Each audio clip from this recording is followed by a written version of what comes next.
mañana. Hay que tomar mucha agua tempranito en la mañana antes de que empiece el ayuno. Para no... ¿Cinco? ¿Qué cinco? Empezamos en el previo del ayuno, empezamos el jueves. Este jueves ya es el ayuno. 17 de Tamuz. Top. Entonces, señores, después de que se destruyó el primer Bet HaMikdash, los profetas decretaron ayunos en recuerdo de los hechos históricos lamentables que le sucedieron al pueblo de Israel, que tienen que ver con la destrucción del templo y del exilio. La finalidad del ayuno es despertar a Am Israel a sentir dolor y enlutarnos por la destrucción y por el exilio, y hacer teshuvá y corregir aquellas cosas que provocaron esas desgracias. Está escrito en el profeta Zecharia, capítulo 8, versículo 19. Ko amar Hashem tzebakot. Así dijo Hashem de los ejércitos, las huestes. Tzom Revi, el cuarto ayuno, o sea, el jueves, el 17 de Tamuz. Tamuz es el cuarto mes desde el mes de Nisan. Vetzom HaChamishi, y el quinto ayuno, el del 9 de Av, después de 3 semanas. Vetzom HaShevi, y el séptimo ayuno, que es del séptimo mes, Tishrei, que es el ayuno de Gedalia. Y el 10º ayuno, que es el 10 de Tevet.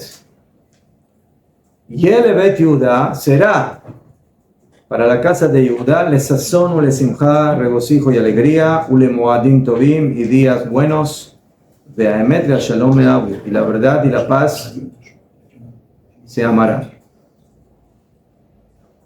Entonces vemos aquí, primeramente vemos aquí que tenemos 4 ayunos, que son los ayunos del 17 de Tamuz, del 9 de Av, del 3 de Tishrei y el 10 de Tevet. Y el profeta dice que esos ayunos se volverán días de fiesta. O sea, Bezrat Hashem, muy pronto nuestro calendario tendrá 4 fiestas más. Sí, además de Rosh Hashanah y Kippur y Sukkot y Pesach y Shavuot y Purim y Hanukkah, vamos a tener otras 4 fiestas que van a ser estos días que de día de ayuno y de luto se transformarán en días de alegría. Cada uno de estos ayunos se fijó por otro momento y otra etapa importante en el proceso de la destrucción del templo, de los templos.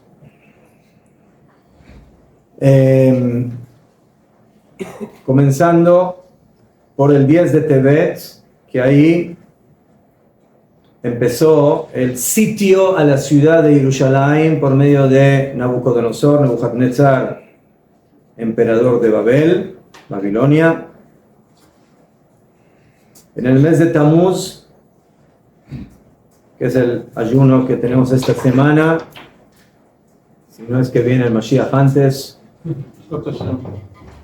y que ahí los babilonios lograron quebrar la muralla de Jerusalén y entrar en la ciudad.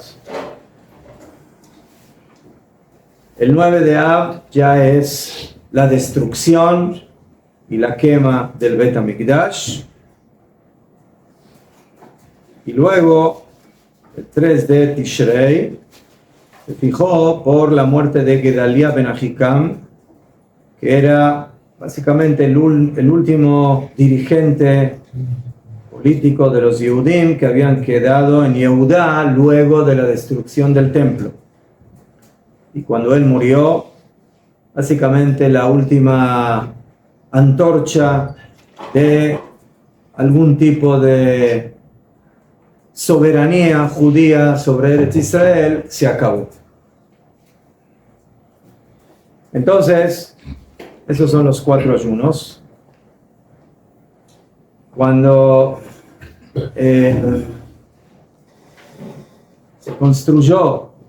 se reconstruyó el primer Bet HaMikdash, entonces los 4 ayunos pasaron a ser fiestas. Momentáneamente, como dijo el profeta, y cuando se destruyó el segundo templo, Tito, emperador de Roma, entonces volvió la Takaná original de los 4 ayunos y se ayunaron hasta hoy en día estos 4 ayunos.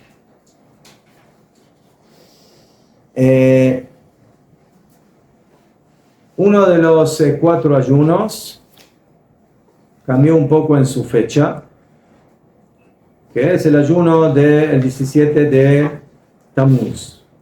¿Por qué?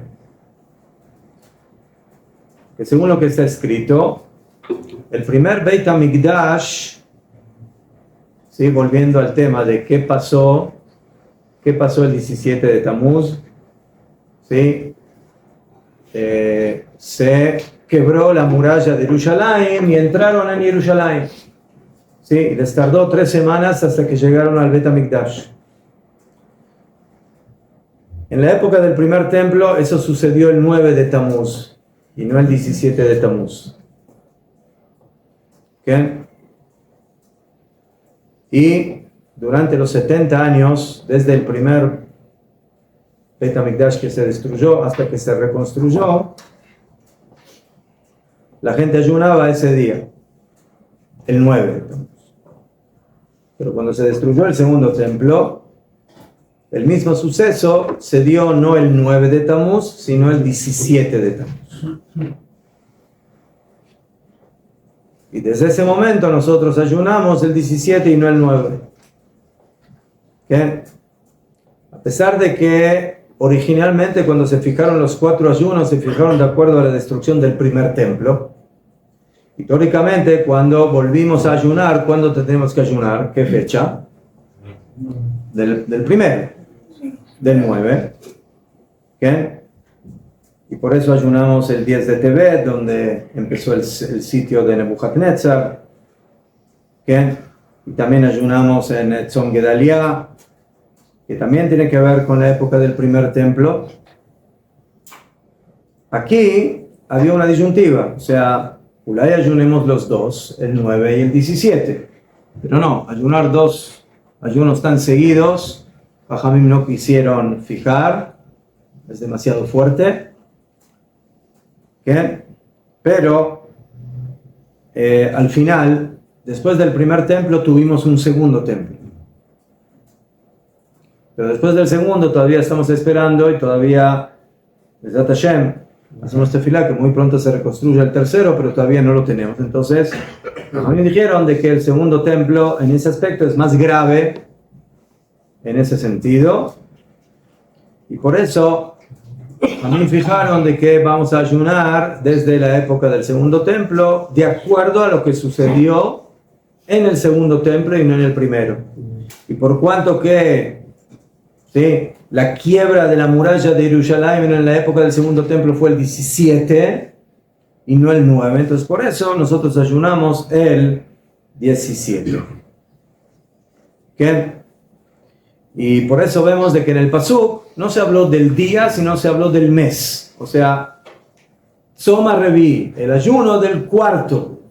Entonces, ahí había que fijar, le digo, en qué día exactamente del cuarto, y Jajamín decidieron que después del segundo templo, entonces se va a fijar el 17 de Tammuz.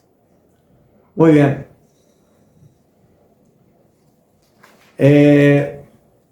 Jajamín dijeron en la Mishnah, en el tratado de Ta'anit,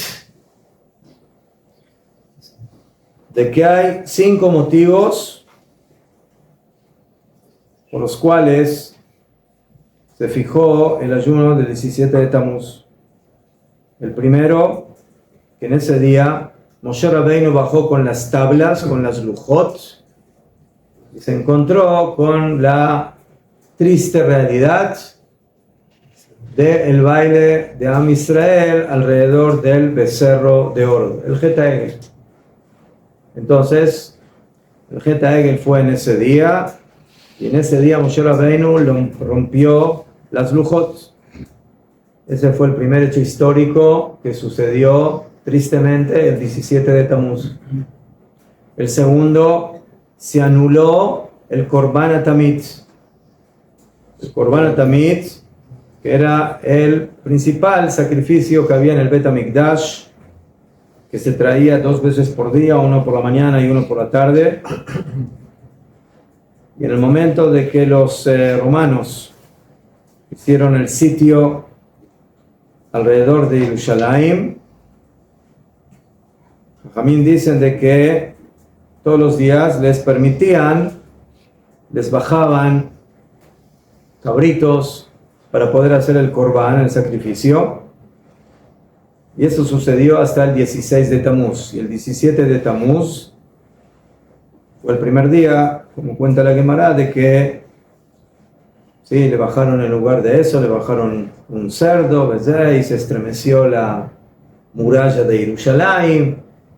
En ese día, desde el 17 de Tamuz, ya dejaron de traer el sacrificio del Tamid.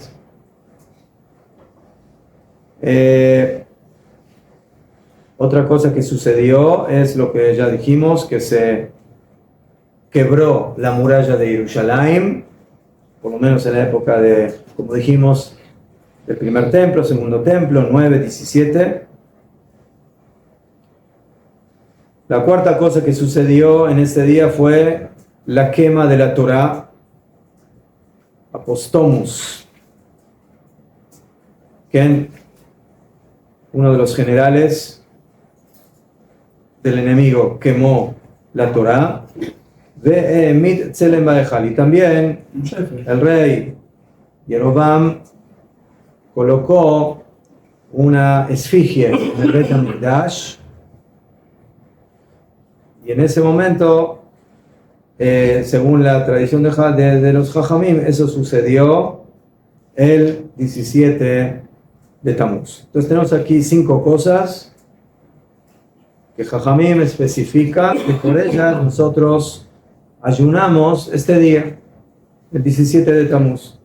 Y después cada ayuno tuvo sus diferentes situaciones, y también en la misma Mishnah aparecen los motivos por los cuales se fijó, también por 5 motivos, el ayuno de Tisha B'Av.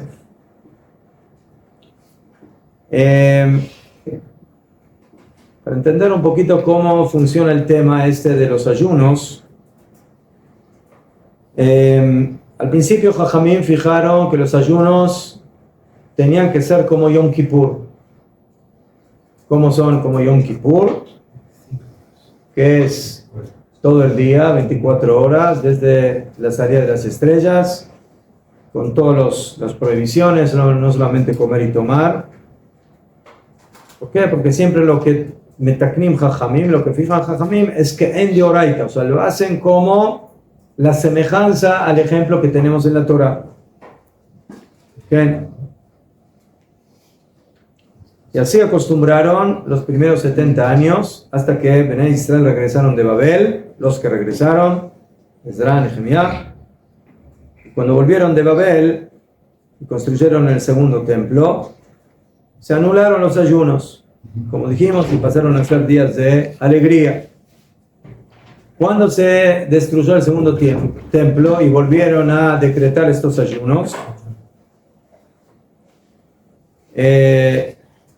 así acostumbraron durante todos los años, al principio, la primera época después de la destrucción del templo. Ahí también sucedió la rebelión de Bar Kokhba, la destrucción de la ciudad de Beitar y de Yehudá. Entonces, vemos aquí de que estos ayunos se fijan de acuerdo a la situación nacional de Am Israel. Cuando hay épocas de persecución, de decretos en contra de Am Israel, ¿sí? Pogroms, etcétera, entonces tenemos que ayunar esos ayunos. Cuando el Bet HaMikdash está, Baruch Hashem, construido, estamos en época donde ya dijimos que esos ayunos se vuelven días de alegría. La pregunta es qué pasa cuando estamos en una situación, digamos así, intermedia. No tenemos Bet Mikdash, pero tampoco no estamos en una situación de persecución o de decretos anti-Yehudim, etc. Quizás parecido a lo que tenemos hoy en día o durante muchos años, donde ¿sí? La vida de Am Israel de alguna manera es un poco más tranquila. ¿Ah? O sea, Jajamim dicen que la época de Rabbi Yehuda Anasi, la época de la Mishnah, ¿sí? Eran días un poquito más tranquilos, digamos así, ¿sabes? Donde por un lado no teníamos el templo, pero por otro lado no había persecuciones, digamos, fuertes en contra de Am Israel. Entonces dice el Talmud que ahí los ayunos dependen de la decisión de Am Israel. Así dice la Gemara, Ratzu mitanim, si quieren ayunar, ayunan, Ratzu en mitanim, y si quieren, no ayunan. Así dice el Talmud. ¿Bien? Así.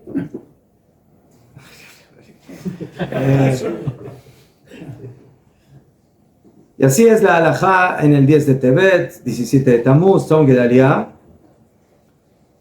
Solamente el único ayuno que básicamente quedó a pesar de todo era el ayuno de Tisha B'Av. ¿Por qué? Porque como ahí fue el día de la destrucción del templo, y fue por supuesto mucho más fuerte, y hubo grandes desgracias, los dos templos. Entonces, ahí, en ese día, a pesar de que vivamos en una época un poco más tranquila, el ayuno se mantuvo. Y ahí ya no depende de lo que decida Am Israel si sí o no ayunar. Pero los otros tres ayunos, sí, quedan pendientes. ¿Qué va a decidir Am Israel?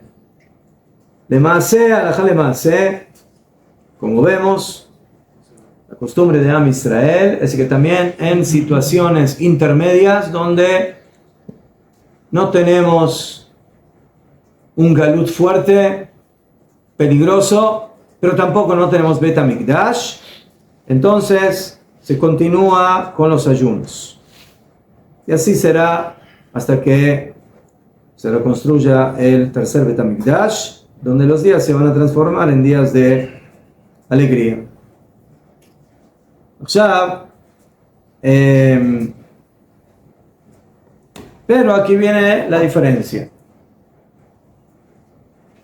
Hoy en día que vivimos, siempre relativo, ¿no? Pero en una época donde no hay gezerot, no hay decretos duros en contra de Am Israel, no hay persecuciones que nos ponen en peligro de extinción, etc.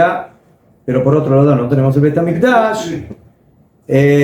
La regla y la halajá de los ayunos es un poco más suave, porque depende realmente de la decisión de Am Israel. Y así como el ayuno al fin y al cabo se aceptó y nosotros lo hacemos el ayuno, así también la pregunta es ¿qué recibimos en esos ayunos? Si recibimos hacerlos como Yom Kippur o recibimos hacerlos de una manera un poco más suave. Y esa es la realidad de que sí hacemos los ayunos como ayunos obligatorios, pero no al nivel de Yom Kippur. Y por eso estos ayunos no empiezan a la noche, sino empiezan al amanecer. ¿Sí? No son de 24 horas, sino que empiezan a la mañana.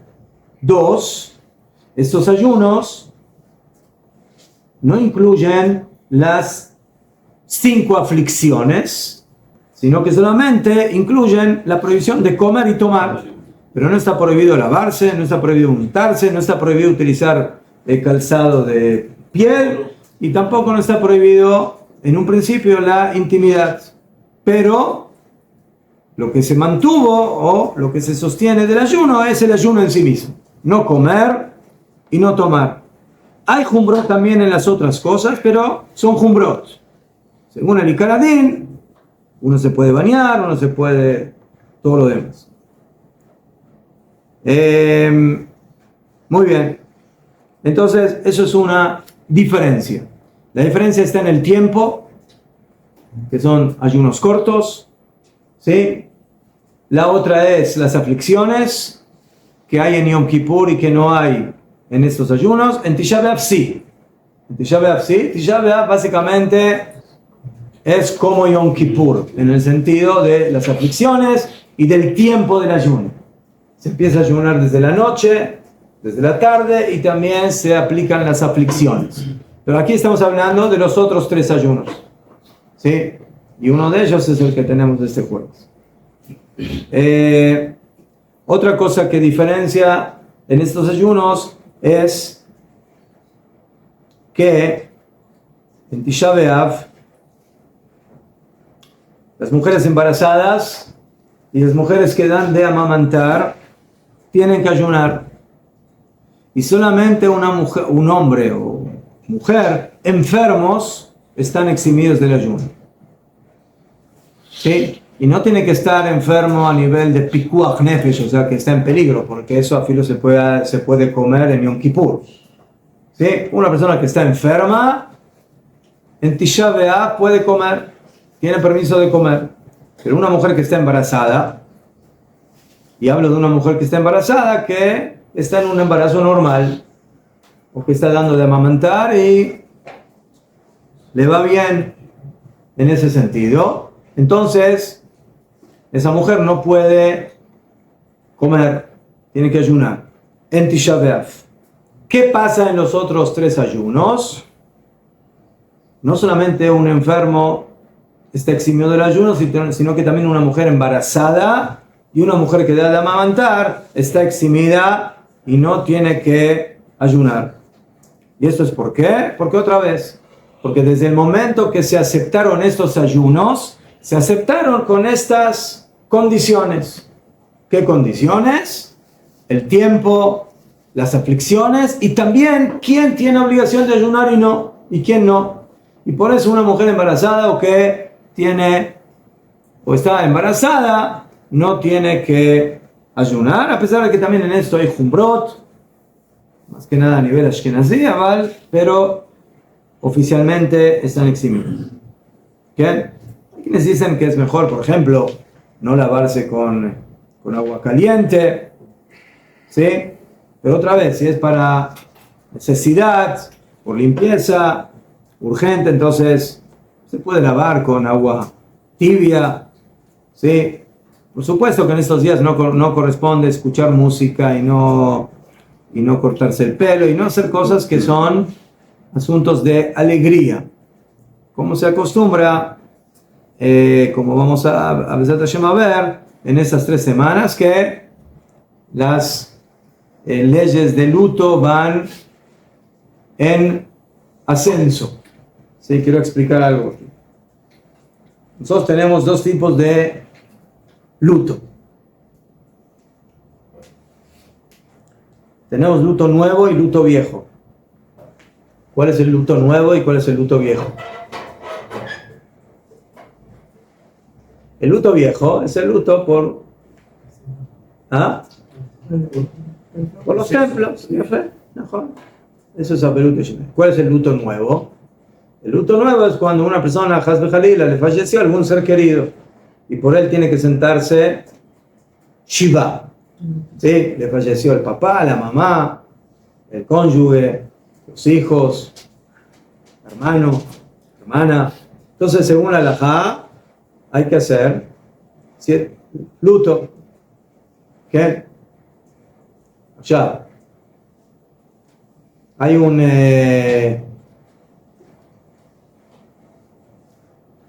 una situación de que estos dos tipos de luto son exactamente opuestos. ¿Por qué? Porque uno va en ascenso y el otro va en descenso. ¿A qué me refiero? Cuando una persona, Dios no quiera, le falleció un ser querido, entonces el luto va en descenso, o sea, los primeros días son los más fuertes y luego con el pasar del tiempo el nivel del luto va decreciendo. ¿Sí? El primer día, por ejemplo, hasta que se entierra al muerto, la persona está eximida totalmente de cumplir, todavía no está en luto. El luto básicamente comienza después del entierro. Hay dos conceptos, acuérdense. Hasta el entierro la persona se llama onen. Onen es una persona que ahora se tiene que ocupar de llevar al entierro a su ser querido. O sea, hoy en día en general está la denominada Hebra Kadisha,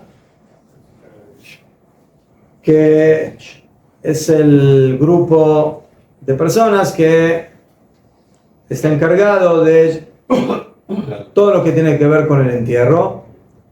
Eso existe prácticamente en todas las comunidades del mundo. ¿Bien? Acá en Israel también, por supuesto, hay Hebra Kadisha, Ashkenazim, Sefaradim, todo, porque hay diferentes costumbres. Pero en el momento que alguien fallece, entonces inmediatamente se les informa a ellos y ellos básicamente toman el mando para encargarse de todo lo que tiene que ver con el funeral, el entierro, etc. Ya. Después del entierro, lo que se llama stimata golal, cuando ya se tapó el pozo donde se enterró a la persona, ahí empiezan los días de luto. ¿Qué? Los primeros días son los 7 días de la Shiva, que son los más fuertes a nivel de luto. ¿Sí? Hay que estar en la casa, no se puede trabajar, no se puede cambiar la ropa, no se puede lavar, no se... ¿Sí? Y eso... Después de los 7 días, se continúa hasta el día 30, lo que se llama el Shloshim. Para todos los familiares, después de la Shiva, a pesar de que nos levantamos, o sea, sí, en esos 7 días hay que sentarse bajito, no se puede usar calzado de cuero, o sea, además día de luto, está permitido comer, ¿sí? Pero todo lo demás que tiene que ver con los aspectos de luto hay que cuidar, aflicciones. Después de los 7 días hay una serie de leyes que se mantienen hasta el día 30, pero ya son menos exigentes, menos rigurosos. Entonces ya se bajó en la rigurosidad. Después, para todos los familiares, el luto termina en el día 30, menos para padre y madre. Para padre y madre, el luto continúa no un año, 12 meses. Es lo mismo. No es lo mismo. A veces hay años bisiestos, ¿no? Que tienen 13 meses, como el próximo año. El próximo año tiene 2 Adar. Según la halajá, el luto es 12 meses. ¿Sí? Perfecto. Ya, entonces, por padre y madre se continúa el luto en ciertas cosas. Música, fiestas, etc. Pero eso también ya es más bajo. O sea, ya el nivel de luto ya es más bajo que durante los 30 días. Entonces, el nivel de luto va en descenso. Primero 7 días, 30 y los 12 meses. Pero tengo una pregunta. En Kaddish es 11 meses. El Kaddish es 11 meses. Y Sefaradim un poquito más. En Sefaradim que acostumbran casi 12 meses. Depende de la comunidad. Una semana menos. No. ¿Por qué no se hace 12 meses de Kaddish? Porque dijeron Jajamim que el juicio de los malvados en el Geinom es 12 meses. Entonces, para no considerar a nuestros padres malvados, entonces no hacemos Kaddish 12 meses completos, porque si haríamos 12 meses, que es lo que estamos diciendo, mis padres eran malvados. Ahora viene una gran pregunta que hacen los poskim. ¿Y qué pasa si tú sabes que tu papá Bemet era un malvado? Yo creo que no está bien considerarlo así, por más que lo sepa. Yo estoy de acuerdo. Pero si la realidad es de que ese señor comía en Yom Kippur, profanaba Shabbat, no comía kasher, profanaba las fiestas, no cumplía nada. Pues Bonagit, que yo no puedo decidir que es un malvado, pero el prospecto se ve como si lo fuera. Entonces la pregunta es, si Ulay para esa persona quizás conviene hacer Kaddish 12 meses. ¿Sí? Porque cada Kaddish es un mérito más para los padres. Entonces, si yo voy a dejar de hacer el Kaddish a los 11 meses, entonces, eso le sirve a una persona que está dentro de lo normal, de lo común. Pero si yo veo de que quizás aquí necesitamos un poco de armamento más sofisticado, Azulay, qué bueno que hagamos un mes más de Kaddish. Esa es una pregunta alágica interesante, y hay quienes dicen que sí. ¿Sí? Para que salga del horno 485. Para Najot. El 485 el que se Najot. Ya fe. Ya. Eso es el luto nuevo, o sea, el luto familiar. El luto familiar va en descenso. Va de lo más fuerte a lo más leve. El luto público funciona exactamente al revés. Se va en ascenso. Empezamos las 3 semanas de luto, el jueves, el ayuno de 17 de Tamuz.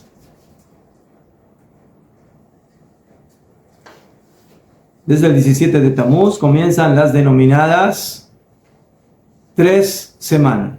Shloshet Shavuot, Yemei Ben HaMetzarim.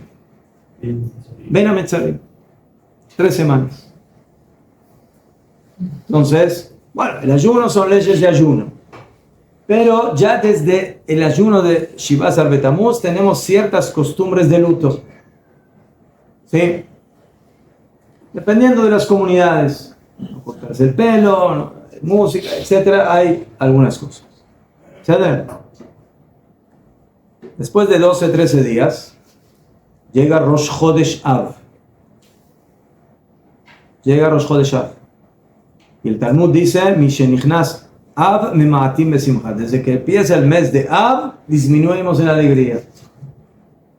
Entonces, a pesar de que el Shulchan Aruch trae una costumbre de que había gente que no comía carne durante las 3 semanas, la mayoría sí come, pero cuando empieza el mes de Av, ahí, por ejemplo, ya no comemos carne y no tomamos vino. Antes sí podemos comer carne y tomar vino. Pero cuando empieza Rosh Chodesh, ejemplo, ¿sí? Los Ashkenazim acostumbran también a no lavar ropa durante esos 9 días y a no cambiarse de ropa, no sé que sea por suciedad y demás, pero tenemos leyes de luto más estrictas desde el Rosh Chodesh Av. Después viene la semana de Tisha B'Av. Y en la semana de Tisha B'Av también ahí se aumentan las reglas de luto. Aquí hay una discusión entre Ashkenazim y Sfaradim. Los Ashkenazim toman como punto de partida Rosh Chodesh. Los Sefaradim toman más la semana en la cual cae Tisha B'Av. O sea, por eso traje el ejemplo de carne y vino, porque en eso estamos iguales. En otras cosas, por ejemplo, el tema de lavar la ropa o cambio de ropa, ¿sí? Los Ashkenazim empiezan desde Rosh Chodesh, los Sefaradim empiezan desde el domingo, ¿sí? Que en esa semana cae el ayuno de Tisha B'Av. Pero vemos de que también vamos en aumento, ¿sí? Primeramente las 3 semanas. luego Rosh Chodesh Av, luego la semana en la que cae Tisha B'Av, luego tenemos la víspera de Tisha B'Av, que hay quienes dicen que ya desde el mediodía hay que disminuir en estudio de Torah o estudiar cosas solamente las que se pueden estudiar en Tisha B'Av, que son mínimas, ¿okay? Las cosas tristes que se pueden estudiar. En la Seudat HaMafseket, en la Seudat de interrupción, antes del ayuno de Tisha B'Av, no se pueden comer 2 comidas cocinadas, ¿sí? Y se come en el piso, y es una ciudad de luto. Después llega Tisha B'Av, que ya es la cúspide del luto. Entonces, fenómeno muy interesante. El luto personal, individual, va en descenso. Primero es lo más fuerte, lo más grave, y luego va descendiendo en su nivel. El luto nacional funciona al revés. Vamos de lo más suave a nivel del luto y vamos en ascenso hasta que llega, por supuesto, el ayuno de Tisha B'Av.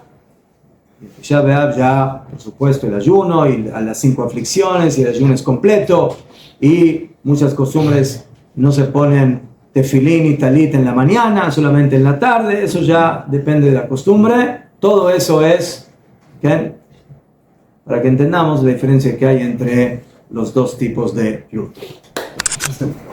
Hoy, en el día 20 de Tammuz, o sea, nos encontramos ya dentro de las 3 semanas denominadas Yemei Ben Ametzarim.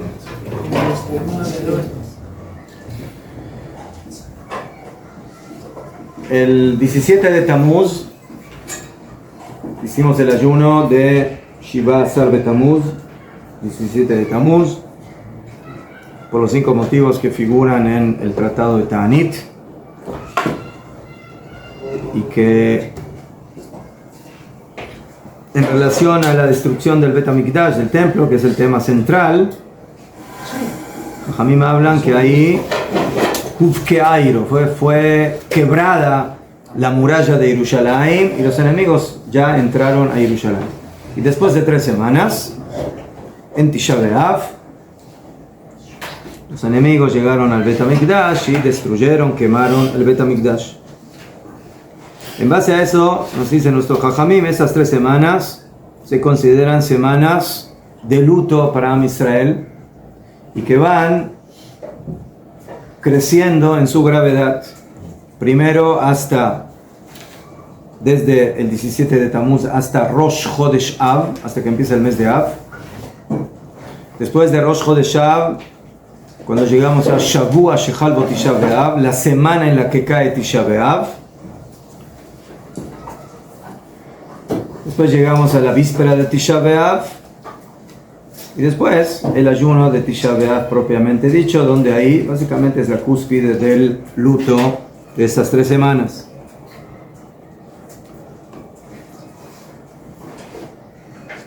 Jajamim encontraron un remes, una señal, en el primer capítulo de la Megillat Ejá que leemos en Tisha B'Av, en el capítulo 1, Pasuk 3, que dice: Kol rodfea y sigua ben ametzarim. Todos los que la persiguen, a Am Israel, y sigua, la lograron capturarla, lograron llegar a ella, ben ametzarim. ¿Qué son metzarim? ¿Qué son meitzar? ¿Ah? Sí. La palabra meitzar es como un lugar estrecho, entre las estrecheces. De ahí viene también la palabra Mitzrayim. Mitzrayim viene de la palabra meitzar. Entonces, en estas 3 semanas nos encontramos en una estrechez espiritual de nuestro pueblo, donde los enemigos nos pueden encontrar y hacer daño. Y por eso Jajamim recomendaron que en estas 3 semanas tenemos que cuidarnos de manera especial en ciertas cosas y de que ahí parten costumbres de cuidarse en estas 3 semanas, que son días que son aptos lamentablemente para que sucedan desgracias como sucedieron en el pasado. Alágicamente, lo que figura en el Talmud no es lo de las 3 semanas, sino que es desde Rosh Chodesh Av, desde que empieza el mes de Av. Como dicen Jajamim, Mishenichnas Av memaatim besimcha. Desde que empieza el mes de Av, se disminuye en alegría. Y después Jajamim hablaron en el Talmud también de la semana en la que cae Tisha B'Av. Entonces esas son básicamente las fechas oficiales, digamos así, que ya aparecen en el Talmud. Pero Jajamim también recordaron el tema de las 3 semanas y que también tiene ciertas relevancias a nivel halágico, aunque hay diferencia en las costumbres en ciertos aspectos, no solamente en estas 3 semanas, sino también después, más adelante, cuando empieza el mes de Av y la semana de Tisha B'Av, donde ahí también hay diferencias en la halajá. ¿Hay posibilidad de que Tisha B'Av caiga en Shabbat? Claro. Pero se pospone para el domingo. El único ayuno que se ayuna en Shabbat es Yom Kippur. Okay.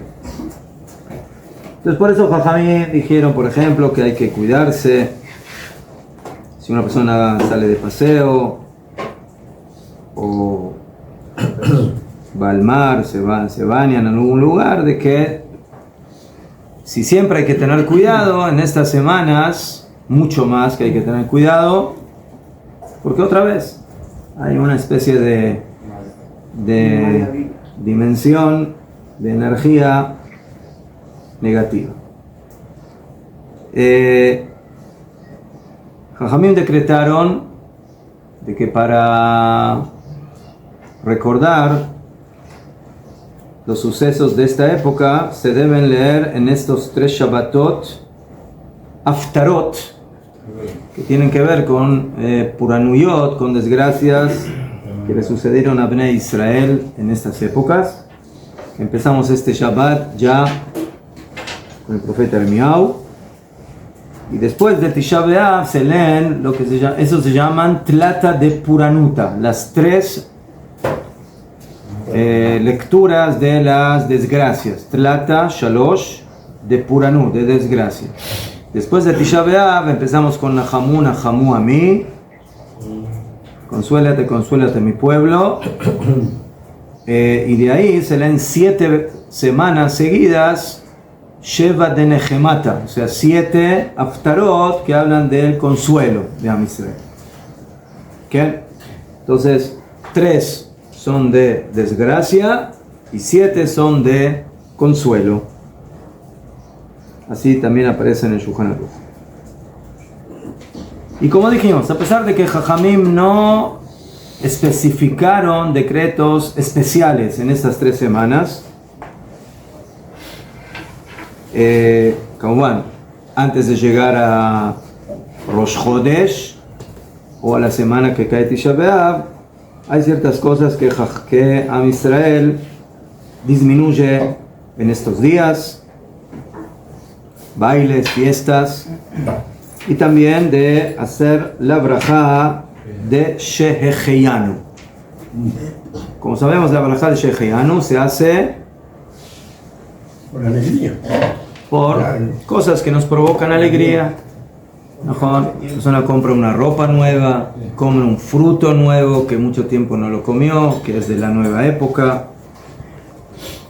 Entonces en ese tema vamos a ver que hay opiniones cómo actuar. También tenemos la costumbre que trae el Ramá, no el Shulchan Aruch, pero sí el Ramá, y que se aplica para todas las comunidades de Ashkenaz y también algunas de los Sefaradim, de Marruecos, de Yerba, de no cortarse el pelo en estas 3 semanas, No, los sefaradim en general no lo hacen desde el 17 de Tammuz, sino más en la semana, o en Rosh Chodesh, o en la semana que cae Tisha B'Av. ¿Qué? Entonces, si en estos días ustedes ven a uno que está con su pelo caja, y a otro que lo ven bien ordenadito, entonces este es un ashkenazí, este es un sefaradí. Escuché hablar que hay algunos sefaradí que la costumbre de los ashkenazí. Hay algunos que se vendieron de equipo. Malazo. Se ashkenaziaron. Los sí les ganamos en los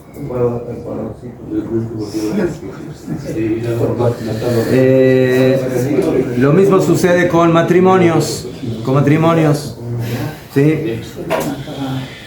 Que los ashkenazim, los yemenitas y la mayoría de los faradim, prácticamente nadie hoy en día se casa en esta época, a pesar de que otra vez, según el Shulchan Aruch, no estaría prohibido en estos días.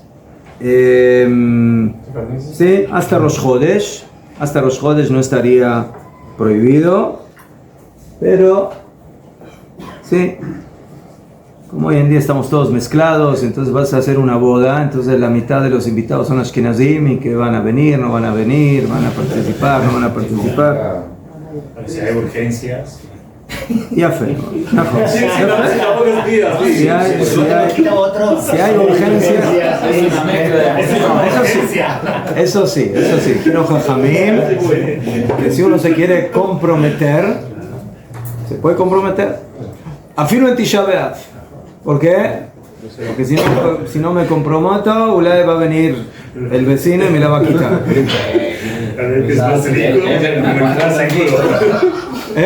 Si es más rico, me lo quita seguro. Pero, por ejemplo, ahora, si hay una persona, un hayal que va a salir a una misión, quizás le está autorizado a casarse ahora en estos días.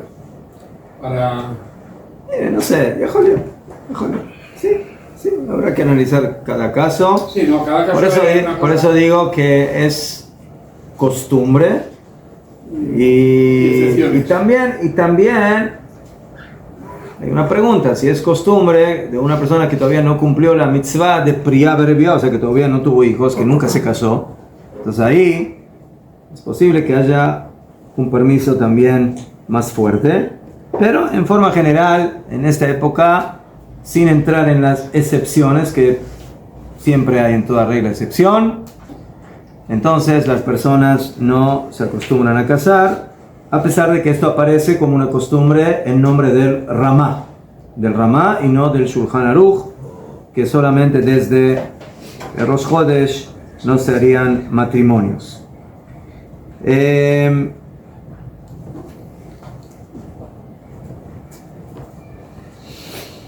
Todo.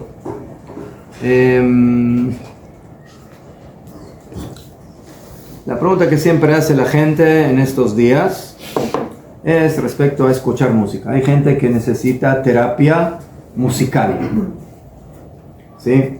Para uno es terapia media, para otros es terapia intensiva. Si no escuchan música, se me vuelven medio cucú. No, hay gente que necesita escuchar un poquito de música. Esos dos psicólogos,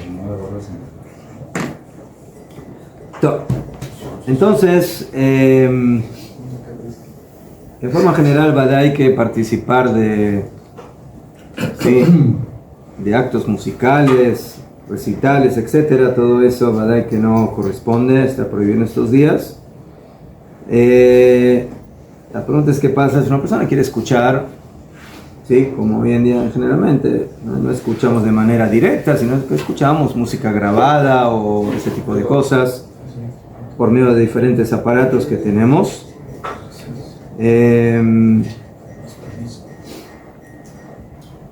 Entonces, en esto hay diferentes opiniones. Hay quienes quieren dividir a la música en tres tipos. Hay música, como se dice, bien movida, música de boda, de matrimonio, que esa verdad que es música que ya desde el comienzo de las 3 semanas corresponde abstenerse.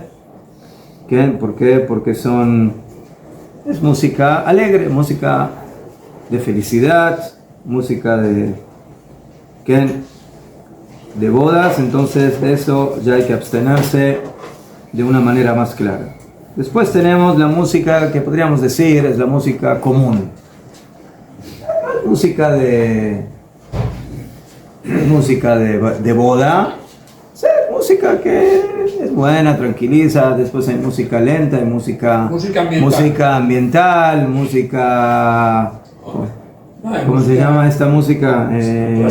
Clásica. Sí. Entonces hay quienes dicen de que hasta Rosh Chodesh Av esa música sería menos problemática y se podría escuchar. Pero ya desde Rosh Chodesh, que Jajamim dijeron Mematim besimcha, disminuimos en minja, ahí sí también hay tipo de música que es un poco triste, un poco triste, sí, música de congoja, música así de ese tipo de cosas. Ajá. Melancólica, נכון. Hay quienes afilo podrían permitir en estos días desde Rosh Chodesh Av.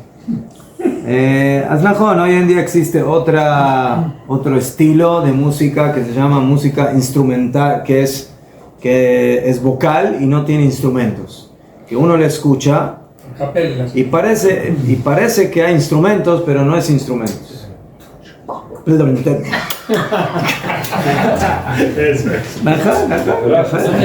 quiere atacar? ¿Usted sabe hacer eso? No, simplemente. ¿Dónde quiere la prohibición de que no es bueno escuchar música porque realmente no se aconseja no bailar música que te haga bailar? Eso es lo más problemático. Música que no te hace pero bailar. bueno, es una jumbra que se amplió. Es jumbra. Por eso hay quienes quieren hacer esas diferencias dependiendo qué tipo de música es. Y como van que cuanto más nos vamos acercando al mes de Av, entonces a la Tisha B'Av, entonces como man de que hay que ir ahí aumentando más. Pero hay mire, una música en todo esto, en forma general, la persona que se puede abstener, qué bueno, pero el momento que una persona siente, no sé, hay gente que le es muy difícil y que, no sé, se entristece o se deprime o lo que se presenta, si es algo que le implica a la persona algo muy difícil, entonces ahí hay que ver, le digo, en qué días estamos y de qué tipo de música se trata. Pero cuanto menos movida y menos alegre sea la música, el problema es menor. Bueno, aquí si es una música tranquila, sí, música instrumental, lo que sé, que nos acompaña, una persona va en el carro o está en la casa y mientras hace otras cosas, no es de que ahí se pone a bailar o se pone. Entonces, eso realmente puede ser menos problemático. ¿Qué? Hay una música en Toravox, hay un montón de clásicas de música que se puede escuchar. Hay una radio Haridí de aquí que se llama ¿cómo se llama? Esta radio que se llama a capella, que es cantada pero sin instrumento. Salmos, hay gente que canta pero sin música, o sea, no hay ningún instrumento, ellos cantan. Hay una radio de Haridí de ti, de que ellos pasan solamente música vocal, o sea, no, sin instrumentos. Kol Chai se llama. Kol Chai.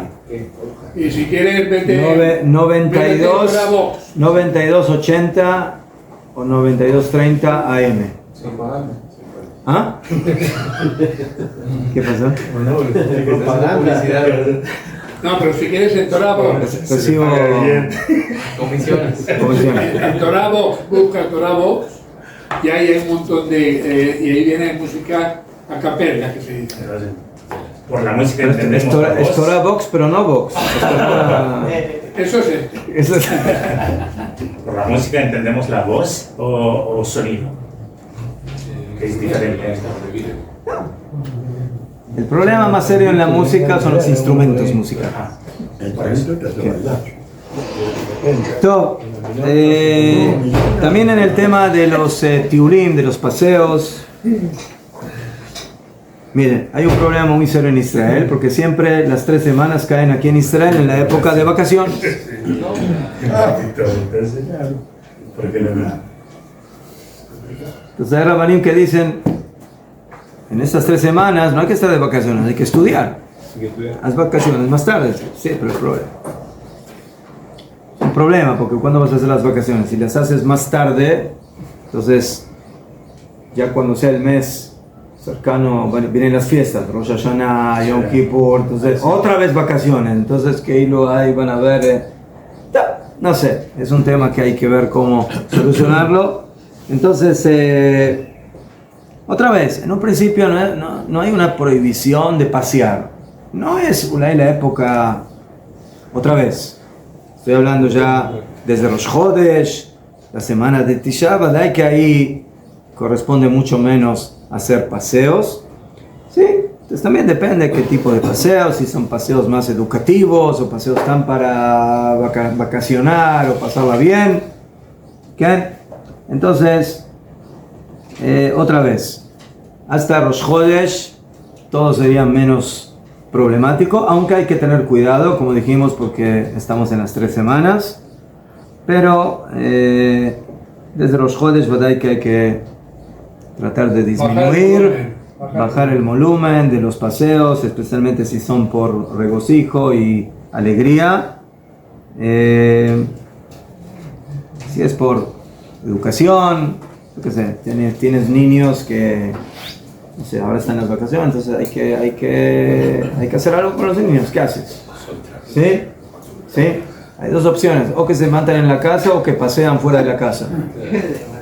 Mejor. Entonces, uno es peligro de pikuach nefesh y el otro es... ¿Qué van a hacer los niños todo el día en la casa? Si no, pelearse, se quieren divertir un poco, ¿no? Un poco de movimiento. nada, juegan un poquito con las almohadas y tal, pero nada más. Sí, pero después ya se aburren también con las almohadas. Stop. Claro. ¿Qué? El periodo del luto ya sabemos que es la destrucción de Jerusalén, respectivamente del templo. ¿Qué? Ahora, claro, no tenemos el templo, pero no se está disminuyendo nada de este periodo porque tenemos el Jerusalén otra vez más enflorecido. Tenemos Baruch Hashem, Sí, que tenemos a Jerusalén, pero todavía nos falta el corazón. Sí, O sea, claro. Baruch Hashem, todo el cuerpo está bien, pero el corazón está todavía en terapia. Entonces, ¿qué hacemos? Es el corazón. El Hamikdash. Sí. ¿Sí? Top. Pero entonces en eso también hay que tener cuidado, especialmente desde que empieza Rosh Chodesh. ¿Sí? Especialmente cuando hablamos de ir al mar o bañarse en las piscinas, etc.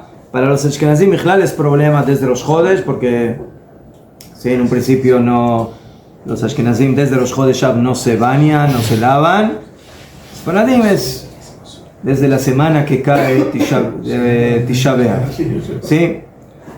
Entonces, vamos a Paradim sería menos problemático, pero otra vez, ¿sí? El mar implica sus peligros y también las piscinas. Cada año, lamentablemente, ustedes saben, las vacaciones, bueno,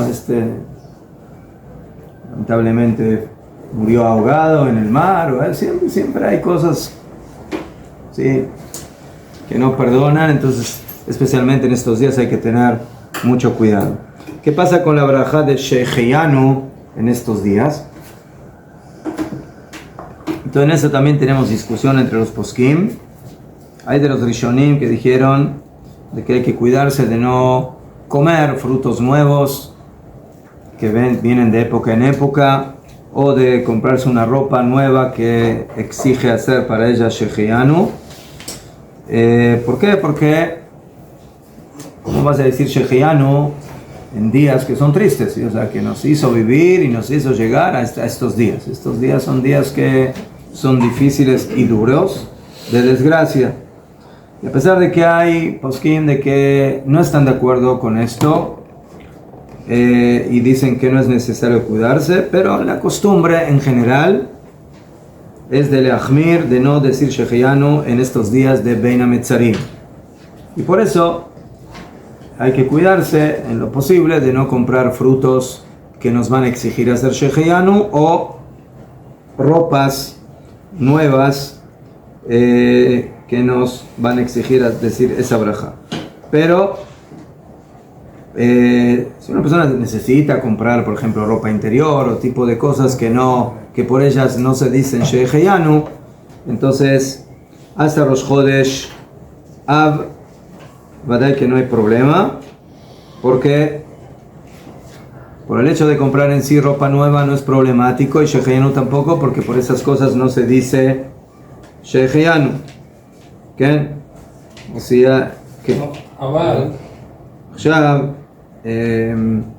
afilo hay quienes dicen que se puede comprar una ropa importante, pero que hay que mandarla al sastre o arreglarla, ¿sí? Y que la persona la va a vestir solamente después de Tisha B'Av.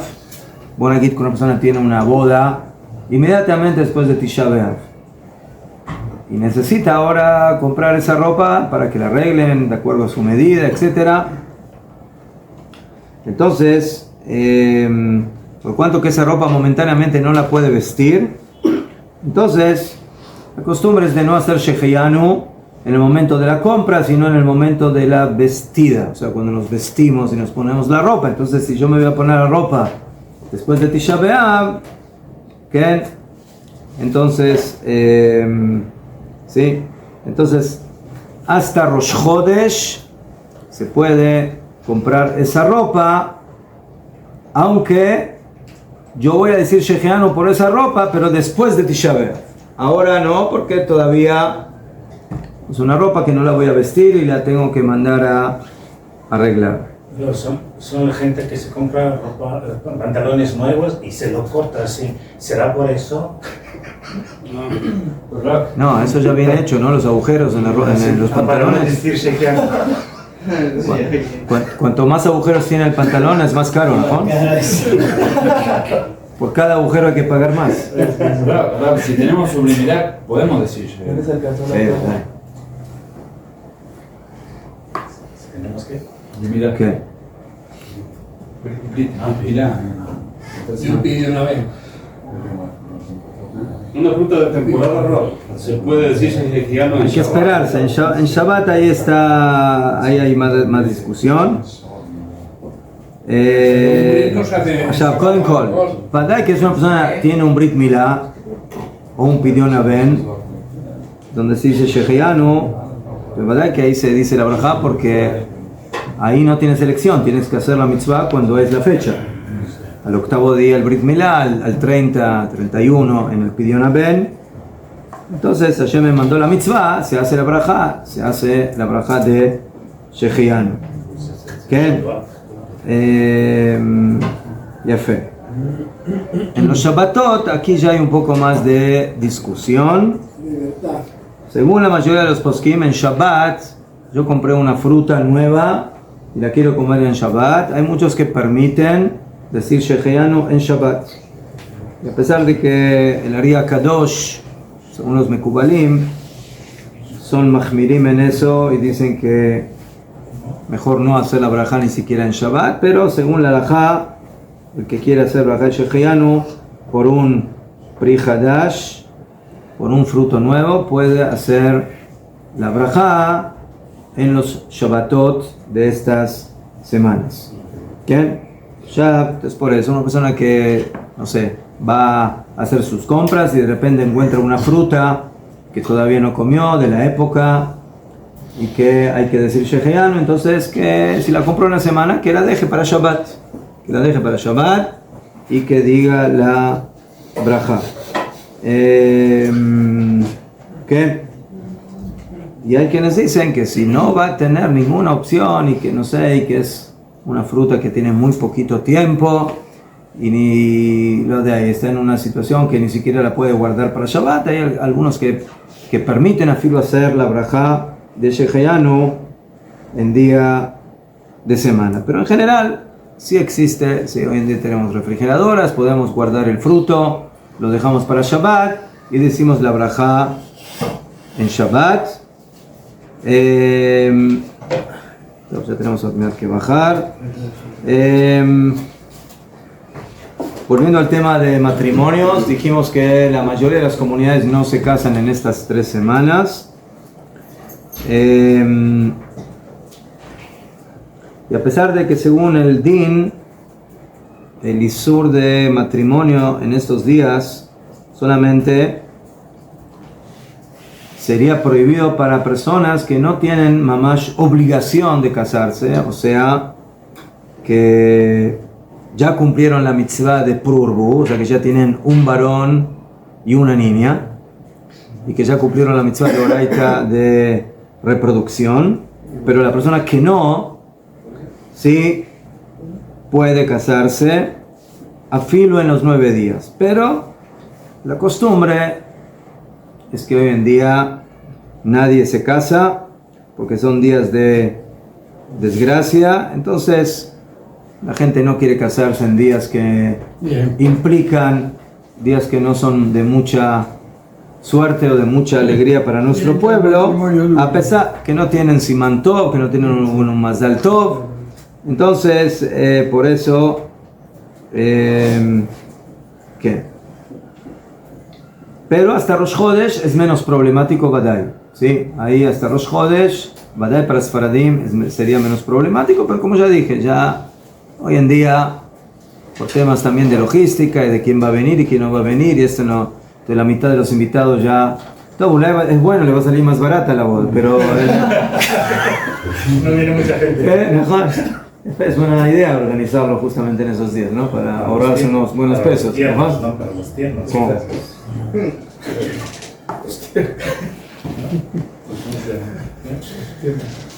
Miren, ¿se acuerdan en la época de la corona? Sí. Había bodas de 30 personas, ¿no? ¿Se acuerdan de eso? Que las bodas eran muy Exclusivas. muy limitadas, ¿sí? Que permitían solamente una cierta cantidad de gente venir.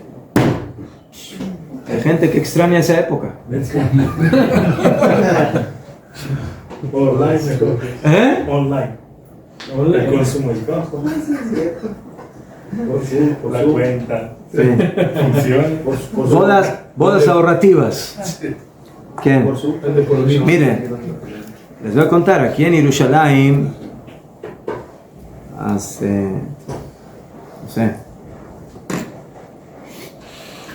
100 años, la gente se casaba el viernes en la tarde. ¿Por qué? Porque se casaban el viernes en la tarde para aprovechar la ciudad de Shabbat con la ciudad del matrimonio. ¿Ves? Para ahora, sí, 2 pájaros de un tiro. ¿Ah? ¿Y en ese caso la halajá de no unir las dos alegrías juntas, eso? No, ese beseder, en Baya. Hay una prohibición de casarse en el Moed, en la fiesta. Porque ahí dice el pasuk, Besamachta bechageja, te alegrarás en la fiesta, en tu fiesta, velo beishteja, y no con tu esposa. O sea, que significa que no se haga matrimonio en la mitad de la fiesta. Pero si uno se casó antes de la fiesta y entran los Sheva Barajot dentro de la fiesta, ahí está bien. Pero no hacer el matrimonio en la fiesta misma, ¿sí? Con la Moed. Eso es matrimonio. Y para terminar, tenemos que bajar. Compromiso, ¿sí? ¿Qué es lo que se llama hoy en día? El compromiso es lo que se llama el vort, ¿sí? O sea que las dos partes se reúnen y deciden, bueno, ya tu hija con mi hijo nos casamos desde Efemeot, tú pones tanto, yo pongo tanto, ¿sí? La fiesta en tal lugar, miti, ¿sí? Etcétera. Entonces, por cuanto que aquí hay una mitzvah, entonces la puede hacer hasta Rosh Chodesh. Pero una fiesta mamash grande no se puede hacer también en estos días. Y en los 9 días que que hay que disminuir en alegría, está prohibido hacer una fiesta, afilo una fiesta mínima de compromiso, pero el compromiso se puede hacer, pero sin fiesta. ¿Sí? Bueno, aquí que la pareja... ¿Ah? Más económico. Mejor, todavía más. Entonces una pareja que se encuentra y se quieren casar, se comprometen, pero que dejen la fiesta, si ya empezaron los 9 días desde los Jodesh, que dejen la fiesta para después de Tisha B'Av.